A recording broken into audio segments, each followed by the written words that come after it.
করে তোমাদের শক্তি ক্ষয় হবে আর তোমরা পরাজিত হবে, শক্তি ক্ষয় হবে। আর সবর করো, নিশ্চয় আল্লাহ সবরকারীদের সাথে আছে। আল্লাহ তাআলা আরো বলেন, ওয়াতাসমু বিহাবলিল্লাহি জামিআ ওয়ালা তাফাররাকু, তোমরা আল্লাহর রজ্জুকে ধারণ করো একসাথে এবং এ ব্যাপারে বিভিন্নভাবে এভাবে বিচ্ছিন্ন হইও না।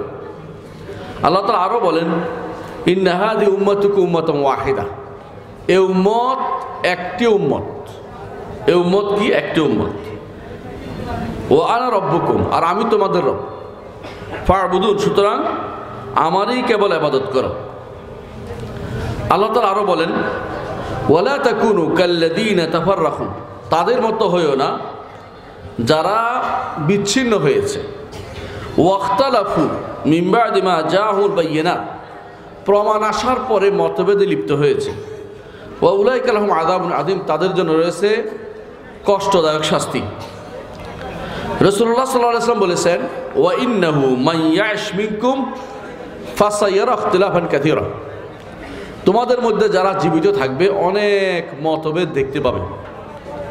ফাআলাইকুম বিসুন্নতি ওয়া সুন্নাতুল খুলাফার রাশিদিন আল মাহদিয়িন মিন বা'দি, তোমরা আমার সুন্নতকে আঁকড়ে ধরবে, আমার নীতিকে আঁকড়ে ধরবে, তোমরা আমার আদর্শকে আঁকড়ে ধরবে। ওয়া সুন্নাতুল খুলাফার রাশিদিন, এবং ওই সমস্ত খলিফাদের সুন্নতকে আঁকড়ে ধরবে যারা সৎ পথে রয়েছে। আল মাহদিয়িন, যারা হেদায়েত প্রাপ্ত। আদু আলাইহি বিন নওয়াজিস, গোড়ালির দাঁত দিয়ে কামড়ে ধরে থাকবে। তারপর তিনি বলেছেন, রাসূলুল্লাহ সাল্লাল্লাহু আলাইহি ওয়াসাল্লাম আরো বলেছেন, মান রাআ মিন আমিরিহি শাইআন ইয়াকরাহুহু ফালইয়াসবির, তোমাদের কেউ যদি শাসকের কোনো কিছু অপছন্দ হয় তারপরেও সে যেন সবর করে। আলহামদুলিল্লাহ, আমি আজকে যে বিষয়টি আলোচনা করব সেই বিষয়টির প্রারম্ভে কোরআন এবং হাদিস বলে নিয়েছি, যাতে করে দলিল বলতে পারি কি বলছি।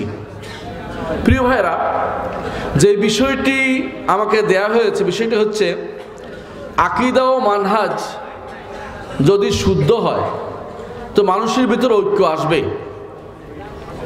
এই জিনিসটা আসলে কি, কথাটা কি শুদ্ধ কিনা? আপনারা জানেন যে রাসূলুল্লাহ সাল্লাল্লাহু আলাইহি ওয়াসাল্লাম যখন মক্কায় আল্লাহ তাআলা তাকে পাঠিয়েছিলেন, তখন আরবরা সব এক পথের একমতে ছিল, তাই না? একমত ছিল। তারা শতদা বিভক্ত ছিল, শতদা বিভক্ত ছিল। কেউ ইবাদত করত লাতের, কেউ মানাতের, কেউ উজ্জা, কেউ হুবল। এইভাবে 360টি মূর্তি ছিল, 360টি মূর্তি ছিল। প্রত্যেকেই মাবুদ কেন্দ্রিক ভাগ হয়ে গেছিল। তবে তাদের মধ্যে একটা ঐক্য ছিল, কি? শিরকি ঐক্য, যে আমরা শিরকের ব্যাপারে এক। বর্তমান জমানায় নাস্তিকদের মধ্যে দেখবেন যে যত রকম ভিন্ন ভিন্ন মতবাদ থাকুক না কেন, ইসলামের বিরুদ্ধে এক, এটা আপনি দেখতে পাবেন। রাসূলুল্লাহ সাল্লাল্লাহু আলাইহি ওয়াসাল্লাম যখন আল্লাহ তাআলা তাকে পাঠালেন, এই সময় তিনি দেখতে পেলেন যে গোত্র, অন্ধগোত্র, গোত্র অনুসরণ করে চলছে অন্ধগোত্র প্রীতি। কেউ বা কোনো মাবুদ প্রীতি, কেউ অঞ্চল প্রীতি, কেউ বংশপ্রীতি। এভাবে তিনি ভাগ হয়ে গেছে, তারা ভাগ হয়ে আছে। মুহাম্মদুর রাসূলুল্লাহ সাল্লাল্লাহু আলাইহি ওয়াসাল্লাম এসে তাদেরকে এক করেছেন। প্রিয় ভাইরা, কি দিয়ে এক করেছেন বলতে পারবেন? আকীদার মাধ্যমে এবং রাসূলের আদর্শের মাধ্যমে এক করেছেন। এটার নাম হচ্ছে আকীদা ওয়া সুন্নাহ, তাওহীদ ও সুন্নাহ। ঐক্যটা হয়েছে তাওহীদ ও সুন্নাহর উপরে, আর কোনো কিছু নয়। তাওহীদ ও সুন্নাহর উপর ঐক্য হয়েছে। কোনো দেশাত্মবোধ, বংশ, গোষ্ঠী, চামড়া, সাদা কালো কোনো কিছু রাসূলুল্লাহ এর মাধ্যমে রাসূলুল্লাহ সাল্লাল্লাহু আলাইহি ওয়াসাল্লাম ঐক্য হয় নাই। প্রমাণ হচ্ছে রাসূল এমন এক ইসলাম নিয়ে এসেছেন, যে ইসলামের অনুসারী ছিল একদিকে বেলাল আফ্রিকান, আরেকদিকে মুসাব ইবনে উমাইর রাদিয়াল্লাহু আনহু, এইভাবে আরেক দিকে ছিলেন সালমান ফারসি, আরেক দিকে ছিলেন যায়েদ ইবনে হারেসা, আরেকদিকে ছিলেন আলী ইবনে আবি তালেব, আবু বকর রাদিয়াল্লাহু আনহু। বিভিন্ন মুখী মানুষ ঐক্যমত্য ছিল, একমত হয়ে গেছে কিসের উপরে? আল্লাহর রজ্জুকে আঁকড়ে ধরবে বলে। আল্লাহর রজ্জুকে আঁকড়ে ধরাটা একটা উদ্দেশ্য। বিহাবলি মিনাল্লাহ ওয়াতাসিমু বিহাবলিল্লাহ। আর অন্য আয়াতে বলছেন ওয়াতাসামু বিল্লাহ, আল্লাহর উপর ওয়াতাসামু বিল্লাহ, আল্লাহকে ধারণ করে তারা ঐক্য করেছে। বাইরের কোনো উদ্দেশ্য তাদের ছিল না, কোনো ব্যক্তি কেন্দ্রিক সেটা ছিল না। হ্যাঁ, সে একমাত্র ব্যক্তি ছিল মুহাম্মদুর রাসূলুল্লাহ সাল্লাল্লাহু আলাইহি ওয়াসাল্লাম। তিনি একদিকে নবী, একদিকে রাসূল, একদিকে শাসক, একদিকে প্রশাসক, একদিকে বিচারক, একদিকে সৎ কাজের আদেশকারী, অসৎ কাজের নিষেধকারী। তিনিই ছিলেন সর্বে সর্বা। এবং তারপরে যারা এসেছেন প্রত্যেকেই এই বিষয়ের উপরে ঐক্য ছিল। আবু বকর রাদিয়াল্লাহু আনহু তিনি কোনো বিশেষ গোষ্ঠীর নেতা ছিলেন না, ওমর কোনো বিশেষ গোষ্ঠীর নেতা ছিলেন না, অনুরূপভাবে ওসমান কোনো বিশেষ গোষ্ঠীর নেতা ছিলেন না, আলী রাদিয়াল্লাহু আনহু কোনো বিশেষ গোষ্ঠীর নেতা ছিলেন না। তারা সবাই ছিলেন ইসলামের শাসক, ইসলামের খলিফা কেন্দ্রিক ঐক্য ছিল, সমস্ত মুসলিমদের ঐক্য ছিল। এর মাঝে রাজনৈতিক কোনো দলের চিহ্নও ছিল না। বর্তমান যে সমস্ত রাজনৈতিক দল নামে যে সমস্ত ভাওতাবাজি পাওয়া যাচ্ছে, এগুলির কোনো অস্তিত্ব সাহাবায়ে কেরামের যুগে ছিল না, খলিফাদের যুগে ছিল না। সর্বপ্রথম তা তৈরি হয় কখন? সর্বপ্রথম এই নেতৃত্বের জন্য কোন দল তৈরি করেছিল? বাগিরা। উসমান রাদিয়াল্লাহু আনহুর বিরুদ্ধে তারা দাঁড়িয়েছিল। ওরা এই নেতৃত্বের কোন দল তৈরি করেছে? আমরা অমুককে মানি না, অমুককে দিতে হবে। মিছিল করতে করতে তারা আসছে মদিনাতে, এসে তারা উসমান রাদিয়াল্লাহু আনহুর বাড়িঘর ঘেরাও করে রাখে। বাড়িঘর ঘেরাও পরে সেখান থেকে তারা, উসমান রাদিয়াল্লাহু আনহু ছিলেন খলিফাতুর রাশেদ, তিনি বুঝলেন যে বাগীদেরকে বোঝানোর চেষ্টা করলেন, বুঝলো না তারা। বাগীরা যদি না বুঝে তাদেরকে হত্যা করার অনুমতি ইসলাম দিয়েছে। কোরআনে কারীম আল্লাহ তাআলা বলে দিয়েছেন ফাকাতিলুল্লাতী তাবগী হাত্তা তাফিয়া ইলা আমরিল্লাহ। যে সমস্ত বাগীরা কথা শুনবে না তাদেরকে শুনিয়ে তাদেরকে কথা শুনিয়ে অথবা জোর করে হলেও শান্তি শৃঙ্খলা স্থাপন করতে হবে। যেই কাজটি পরবর্তীতে হাজ্জাজ ইবনে ইউসুফ করেছিলেন।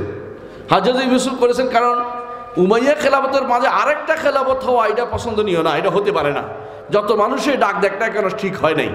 এই জন্য তখনকার দিনে অনেক আলেমকে তিনি হত্যা করতে বাধ্য হয়েছিলেন। কে? হাজ্জাজ ইবনে ইউসুফ। কাজটা ভালো আমরা বলছি না, কিন্তু বৃহত্তর স্বার্থে, জাতীয় স্বার্থে এইটা ছাড়া কোনো উপায় ছিল না। কারণ যদি আপনি মনে করেন ইরাক কেন্দ্রিক এক রাষ্ট্র, সিরিয়া কেন্দ্রিক এক রাষ্ট্র, মদিনা কেন্দ্রিক আরেক রাষ্ট্র, মুসলিমরা কি শক্তি কি বাড়বে না কমবে বলেন তো? কমবে। এই জন্য মুসলিমদের ঐক্য ওই সময় ঠিক ছিল যখন মুসলিমরা একক ক্ষমতার অধীন ছিল। এই জন্য রাসূলুল্লাহ সাল্লাল্লাহু আলাইহি ওয়াসাল্লাম বলেছেন আমার উম্মত ততদিন শক্তিশালী থাকবে যতদিন তাদের মধ্যে 12 জন খলিফা হবে। এই 12 জন খলিফা হয়ে গেছে উমর ইবনে আব্দুল আজিজের পরে, ইয়াজিদের সময় শেষ হয়ে গেছে। এরপরে শুধু হানাহানি মারামারি হয়েছে, ভাগ হয়েছে। একদল এই খোরাসানে দায়িত্ব নিয়েছে এবং নিজেরা আব্বাসীয়দের ব্যানার উঠাইছে।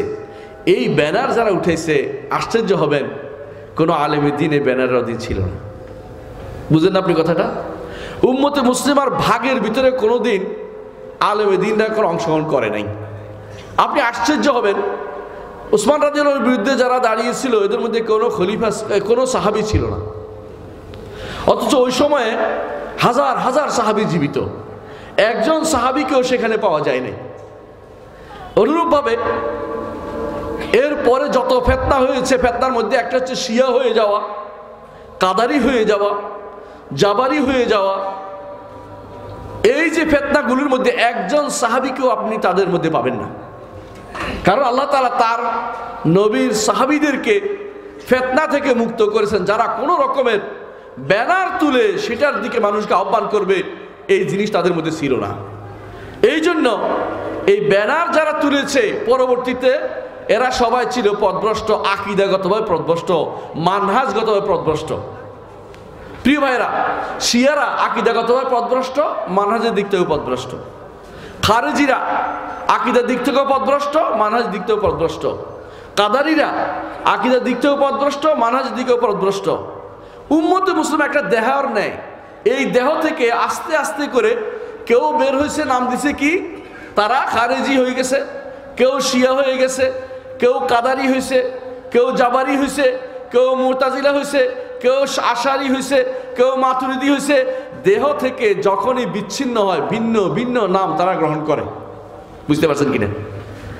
মূল দেহ কোনোদিন ভিন্ন নাম হইতে পারে না। মূল দেহ একটাই থাকে, আহলুস সুন্নতি ওয়াল জামাআহ। মূল দেহ একটাই থাকে, আহলুল হাদিস ওয়াল আসার। মূল দেহ একটাই থাকে, আল ফিরকাতুন নাজিয়া। মূল দেহ একটাই থাকে, আল সালাফিয়া। এর বাইরে যখনই ভিন্ন আকীদাগত গোষ্ঠী হয় তখনই উম্মত বিভক্ত হয়ে যায়। এর অর্থ হচ্ছে আকীদা ও মানহাজের কারণেই, আকীদা ও মানহাজের কারণে যত বিভক্তি এসেছে, মনে রাখবেন বিভক্তিগুলো আসে মৌলিকভাবে আকীদাতে ভাগ হওয়ার কারণে অথবা মানহাজে ভাগ হওয়ার কারণে, আর একটা কারণে হয় মাযহাবগত গোড়ামির কারণে হয়। একটা সময় ছিল মক্কাতে চারটা ছিল মুসল্লা ছিল। হানাফি মাযহাবের লোকেরা শেষে নামাজ পড়তো দেরি করে, তো আগে পড়তো এক লোক, তারপরে মালিকি, শাফিঈ, হাম্বলি, হানাফি ভাগ ভাগ করে মুসল্লা ভাগ ছিল। প্রত্যেকের জন্য আলাদা আলাদা মেহরাব ছিল, মেহরাবুল হানাফি, মেহরাবুল। এমনকি তাই নয়, বিচার ব্যবস্থা তো তারা এমন ভাগ করে ফেলছে, হানাফিদের বিচারক, শাফিঈদের বিচারক, হাম্বলিদের বিচারক, অমুকদের বিচারক। এই ভাগগুলো আসলে কেন আসছিল? কারণ গোড়ামির কারণে, দিনের ভিতরে দিন না বুঝে গোড়ামির কারণে তা আসছিল। ঠিক অনুরূপভাবে আকীদাগতভাবেও তাদের মধ্যে বাড়াবাড়ি ছিল, এখনো আছে। মানহাজগতভাবে তাদের মধ্যে বাড়াবাড়ি ছিল, এখনো আছে। আল্লাহ তাআলা রহমত করুন ইমাম আব্দুল আজিজ আল ফয়সাল রাহিমাহুল্লাহকে। তিনি বললেন যে না, সমস্ত মুসল্লা এক মুসল্লা হবে, 4 মুসল্লা 4 বার নামাজ হইতে পারে না। রাসূলুল্লাহ সাল্লাল্লাহু আলাইহি ওয়াসাল্লাম একসাথে সালাত আদায় করেছেন। আবু বকর, ওমর, ওসমান সারা জীবন একসাথে হয়েছে সমস্ত ইতিহাসে, এখন নতুন করে 4 বার হবে কেন? তিনি সবগুলিকে একসাথ করেছিলেন। এই একসাথের বিরুদ্ধেও কিন্তু মানুষ এখানে লড়ে যাচ্ছে। একটা গোষ্ঠী আছে মনে করে তাদের নেতৃত্ব কর্তৃত্বের জন্য যে করে হোক ভাগ হওয়া দরকার। নেতৃত্ব কর্তৃত্বের জন্যই জগতে ভাগটা হচ্ছে এখন পর্যন্ত। প্রিয় ভাইরা, আকীদা এবং তাওহীদে, আকীদা এবং সুন্নাত যদি এক হয়, তাওহীদ এবং সুন্নাত যদি এক হয়, তাহলে মানুষের ভিতরে ঐক্য আসবেই আসবে, কোনো সন্দেহ নেই। যেভাবে সাহাবা একরাম ঐক্য আসছে, এখনো সে ঐক্য আসবে। তবে ঐক্য আসে না কেন? আসে 2টা কারণে আসে না। একটা হচ্ছে, 1 নম্বর কারণ হচ্ছে কর্তৃত্বের কুন্দল। আমি চাই আমার অধীনে সবাই আসুক, অমুকে বলে আমার অধীনে সবাই আসুক, আরেকজন বলে আমিই তো পারি আর কেউ তো পারে না, আরেকজন বলে আমিই তো পারি আর কেউ তো পারে না। সুতরাং আমি একটা দল বানিয়ে ফেলি, আমি একটা গোষ্ঠী বানিয়ে ফেলি, আমার অধীন সবাই আসেন। আপনি যত ভালোই করেন আপনারটা প্রশংসিত হতে পারে না, আমি করলে সেটা প্রশংসিত হবে। আমি যেতে পারবো কি পারবো না এটা কোনো উদ্দেশ্য না। উদ্দেশ্য হচ্ছে উম্মতকে ভাগ করে ফেলা। এটা শরীয়ত অনুমোদন করে না কোনোদিনই, এটা শরীয়তে ছিল না। উম্মতকে ভাগ করার বিরুদ্ধে মুহাম্মদুর রাসূলুল্লাহ সাল্লাল্লাহু আলাইহি ওয়াসাল্লাম বারবার সাবধান করেছেন, এবং তিনি এটাও বলেছেন তোমাদের মধ্যে কেউ আমির থাকলে দ্বিতীয় আমিরের জন্য কেউ দাঁড়ালে তাকে হত্যা করার কথা বলেছেন। ইউরোপিয়ান সভ্যতার কারণে, কালচারের কারণে ওরা কি করছে, চায় ওদের দেশে যাই হোক না হোক আমাদের দেশে যেন সমস্যা তৈরি হয়, এই জন্য 5 বছর পর পর একটা সমস্যা তৈরি করে দেয়। 5 বছর পর পর এই যে নির্বাচন, 5 বছর পর পর এর মধ্যে কি হয়, নতুন এক গোষ্ঠী আছে আরেক গোষ্ঠী হানাহানি লাগে থাকে। এতে করে এই রাষ্ট্রগুলি কোনোদিনই ভালো কিছুর মুখ দেখে না। এইটার সুবাদে, এইটার সুযোগ গ্রহণ করে আমাদের দেশে ইসলাম মানে এবং ইসলামের নামে, তাওহীদের নামে চলে অথবা এবং সুন্নাহর নামে চলে, এরাও মনে করছে আমরাও দল ভাগ করে একটা করে ফেলি, আমরা একটা দল করতে পারি।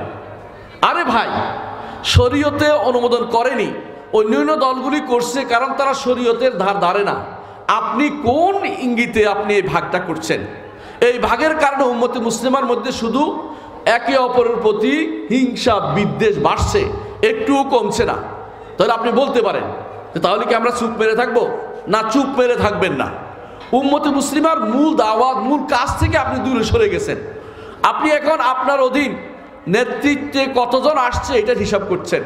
আপনি এটা হিসাব করছেন না যে এই দেশের মানুষ কতজন বিশুদ্ধ আকীদায় আছে, বিশুদ্ধ মানহাজে আছে, এই হিসাব আপনি করছেন না। দাওয়াতের পথের চেয়ে আপনার কাছে বেশি প্রিয় আপনার গোষ্ঠীর, আপনার দলের, আপনার সংগঠনের অধীন কয়জন বেশি আছে, এটা আপনার কাছে বেশি প্রিয়। প্রিয় ভাইরা, সংগঠিত থাকা দোষণীয় নয়।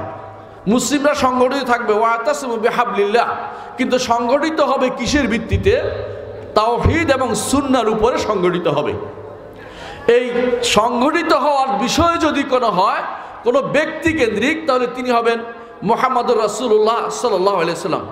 আর যদি বলেন যে আমরা কোনো শাসক কেন্দ্রিক হতে পারি, তাহলে শাসক যদি হতে পারেন হবেন। যদি বলেন শাসক আমার মনোভূত নয়, তখন কি করতে হবে? মুহাম্মদুর রাসূলুল্লাহ সাল্লাল্লাহু আলাইহি সাল্লাম সেই বিষয়ে আপনাকে দিক নির্দেশনা দিয়েছেন, তিনি কি দেননি? আপনারা বলেন শাসক যদি কোনো কারো না থাকে কি করতে হবে বলেন নাই রাসূলুল্লাহ সাল্লাল্লাহু আলাইহি সাল্লাম? সহিহ মুসলিম পড়েন, তিনি বলেছেন যখন জিজ্ঞাসা করেন ইয়া রাসূল যদি কোনো শাসক না থাকে, যদি আমাদের জামা না থাকে, জামাআতুল মুসলিমিন, তাহলে আমরা কি করব? তিনি বলছেন তখন তুমি দ্বীনের উপর অটল থাকবে। ওয়ালাউ তাউদ আন তাউদ আলা আসলে সাজারা, গাছের গোড়ায় কামড় দিয়ে হলো। তারপরেও তিনি বলেন নাই তোমরা কয়জনে মিলে একজনকে আমির একজনকে মামুর বানাও, এমন কথা মুহাম্মদুর রাসূলুল্লাহ সাল্লাল্লাহু আলাইহি ওয়াসাল্লাম কোনদিন বলেন নাই। তাহলে কি করতে হবে?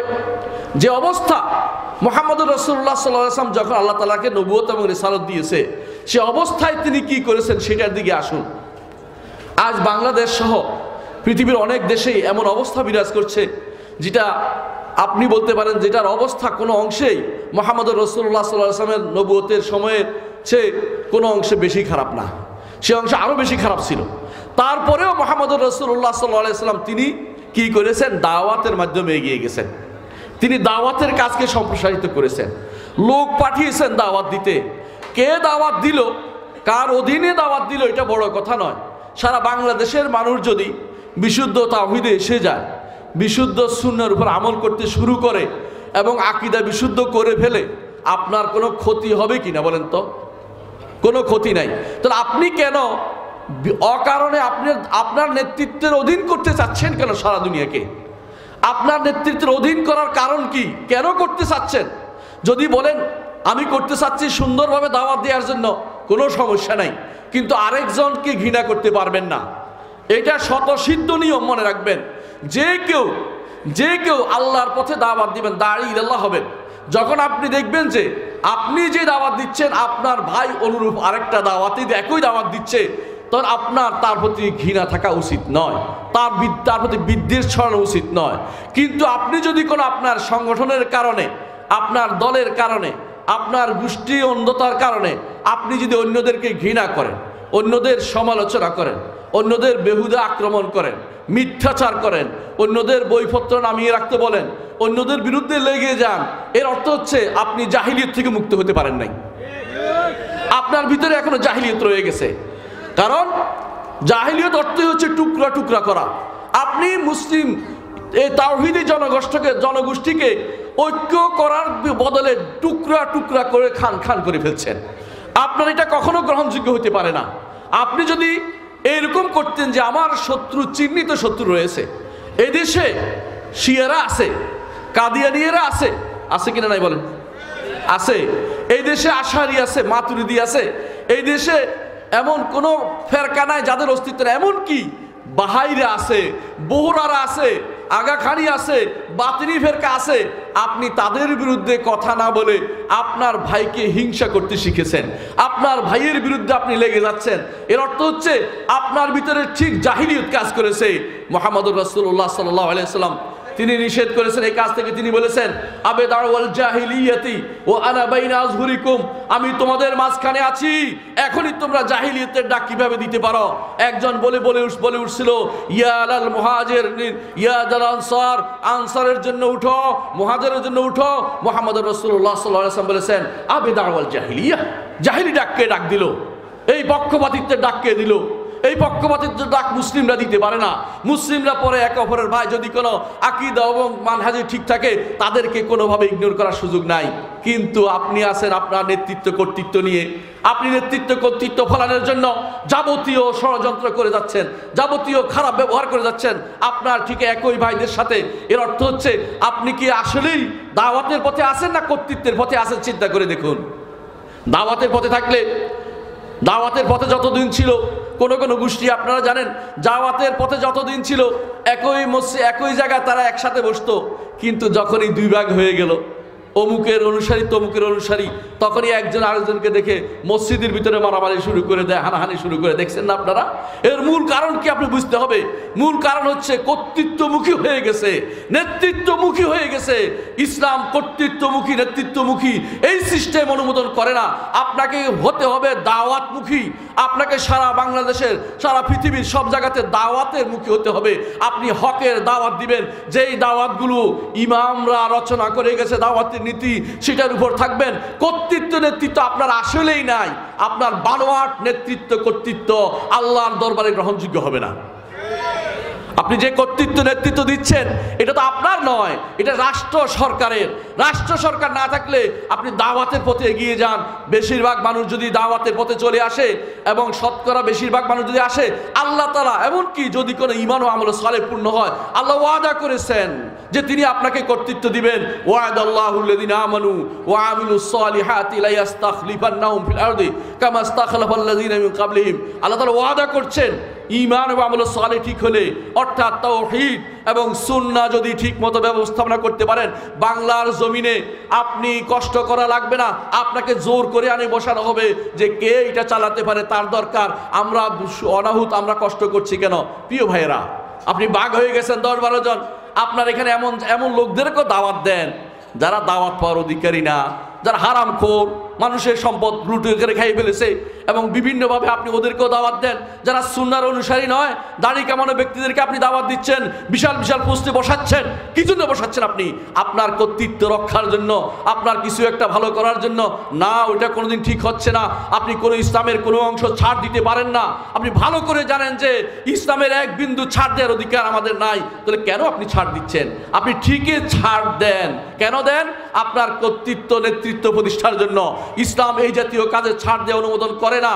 আপনি আল্লাহর জন্য দাওয়াতের পথে থাকুন। কর্তৃত্ব কার হাতে যাবে আল্লাহ দেখবে, কিন্তু আপনি কর্তৃত্বের জন্য, আপনি ইসলামের নিজের কর্তৃত্ব প্রতিষ্ঠার জন্য অথবা আরেক গোষ্ঠীর কর্তৃত্ব প্রতিষ্ঠার জন্য আপনি ইসলামের বিভিন্ন অংশে যখন ছাড় দেন, বিভিন্ন নতুন নতুন পদ্ধতি আবিষ্কার করেন, যে জিনিস আপনার নয় সেটা দাবি করেন, যেই জিনিস আপনার নয় সেটা আপনি দাবি করছেন, এবং যে জিনিস কোরআনের সুন্নাহর যে সমস্ত নসগুলোকে, যে সমস্ত ভাষ্যগুলোকে আল্লাহ তাআলা রাষ্ট্র প্রদানের জন্য নির্ধারণ করেছেন, সেগুলি আপনি আপনার পকেটস্থ করে সেগুলো দিয়ে দলিল দিচ্ছেন।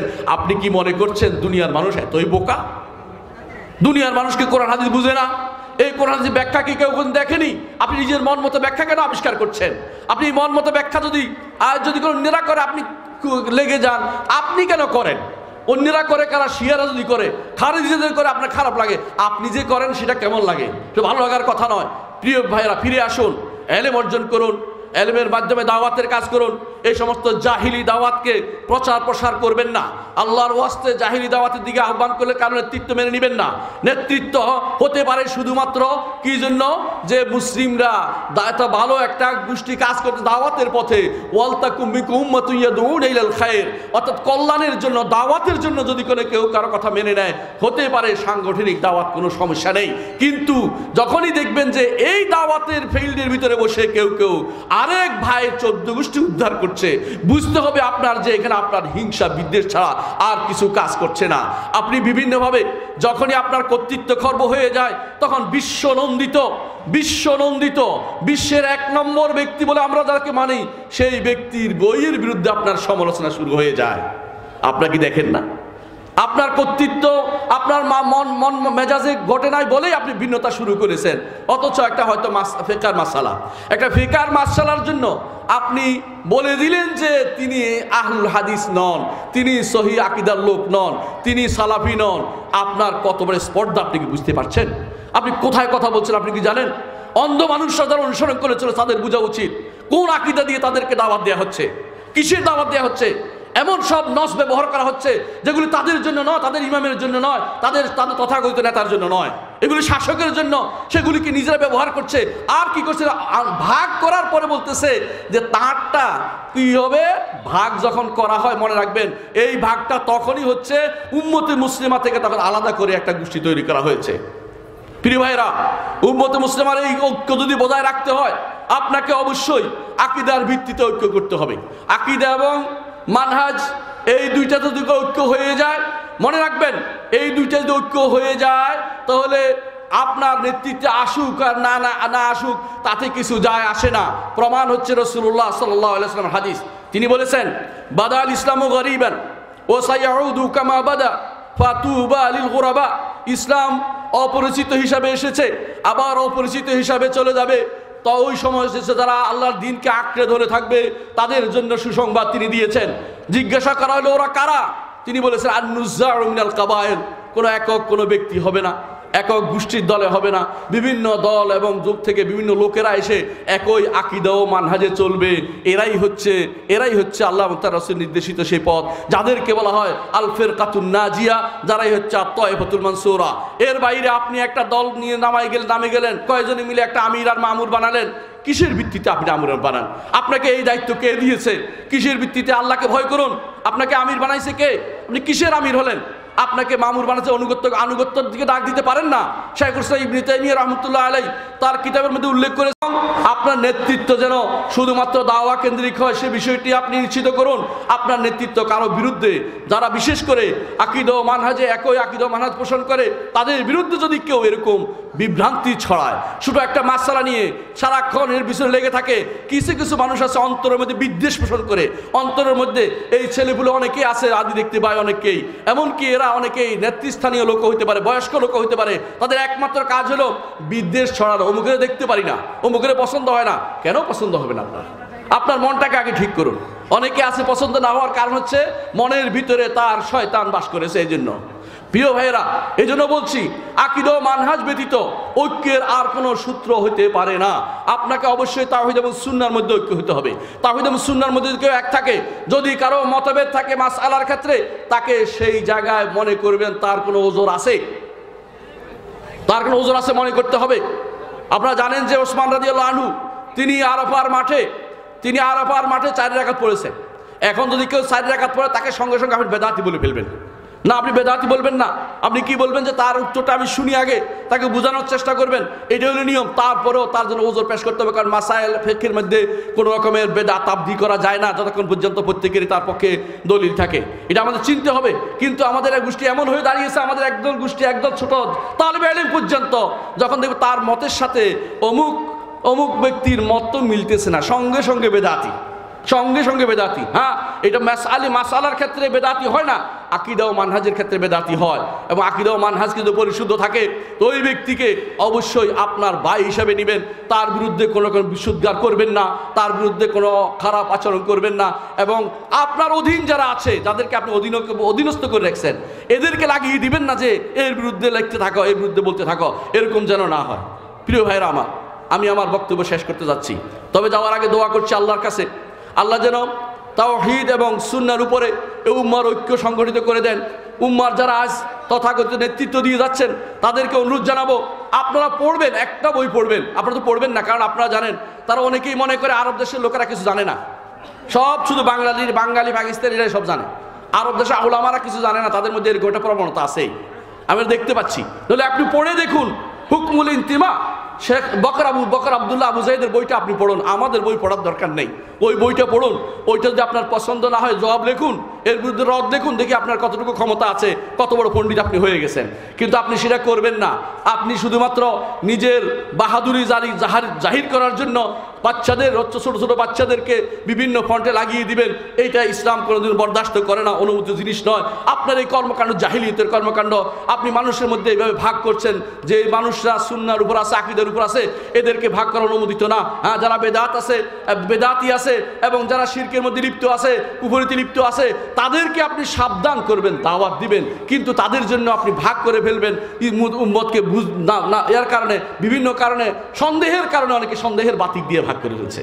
ইসলাম এটা অনুমোদন করে না। আপনাকে শিওর হতে হবে যে এই লোকটি এই লোকটি অন্যায় করছে, তখন তার বিরুদ্ধে অবশ্যই বলবেন, যে অবশ্যই বলার অধিকার রয়েছে, ইসলাম এটা বলার কথা বলে, এটা আমানত। কিন্তু সন্দেহের বাতিকে আপনি পড়ে যদি আপনি কিছু বলেন, তো মনে রাখবেন এটার কারণে আপনাকে হাসরের মাঠে হলেও জবাবদিহি করতে হবে। আল্লাহ আমাদের তৌফিক দান করুন। আসসালামু আলাইকুম ওয়া রাহমাতুল্লাহি ওয়া বারাকাতুহু।